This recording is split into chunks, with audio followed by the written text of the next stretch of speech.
আগামী বছরের প্রথমার্ধে জাতীয় নির্বাচনের দাবি জানিয়েছেন জামায়াত ইসলামের আমির ডাক্তার শফিকুর রহমান। তবে নির্বাচন আয়োজনে সরকারের কোনো ধরনের অপরিপক্কতা মেনে নেওয়া হবে না।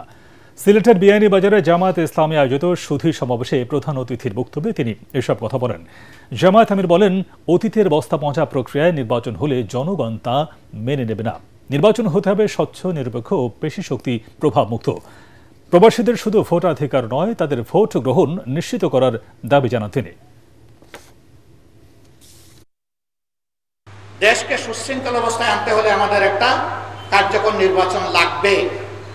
সেই নির্বাচনটা আমরা আশা করছি আগামী বছরের প্রথম দিকে ইনশাল্লাহ অনুষ্ঠিত হবে।